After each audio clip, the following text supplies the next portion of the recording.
I'm Amanda. I'm Tracy. And we're going to be talking about narrative therapy today.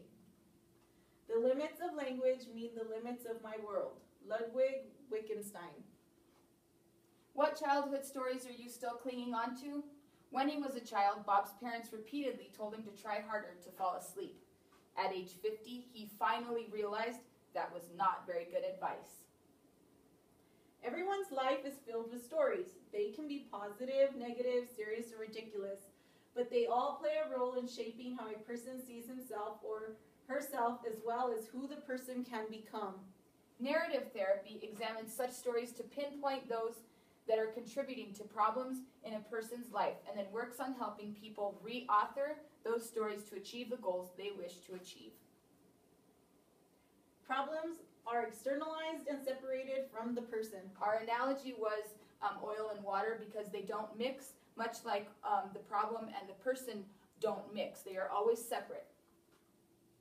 Characteristics of narrative therapy. In Alice Morgan's book, What is Narrative Therapy? An easy-to-read introduction outlines the basics of this therapeutic approach as well as some of its common techniques. She says narrative therapy is respectful and interactive, creating a true collaboration between the therapist and the person seeking therapy. It refrains from blame. It makes people the experts in their own lives and views people and their problems as separate entities. It helps people use their skills, values, beliefs, and abilities to decrease the power problems have over their lives. Two of the foremost principles in this type of therapy are always being curious and always asking questions. When is it used? Major depressive disorders. Narrative therapy can be especially effective for people who carry certain negative labels. Narrative therapy can be particularly beneficial for those who are seen as non-compliant, difficult, self-defeating, depressed, and anxious.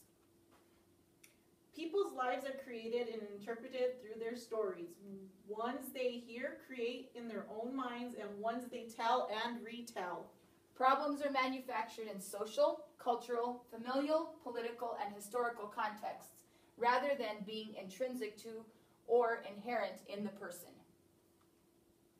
How narrative therapy works. First, a client comes with a dominant story. This is their perspective on their situation or issue at hand, and they will tell the story with that perspective. Dual purpose with singular goal, meaning there's two different purposes, but you come in with one goal, meaning they have a purpose of recreating authors and a purpose story, and that's how the dual purpose comes into play, is because they go from a negative to a positive with one goal in mind. They are rewriting their story. Okay, so now you're going to watch a video, and it says you will see these components during the following narrative counseling session with Maria. Chat call, you can't see it very dark here, it says chat call, sequence the components.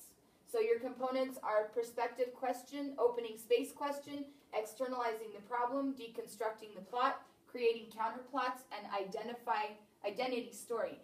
So you would write these down, and then at the end you will tell us what sequence they went in, and that would be your chat call for the evening.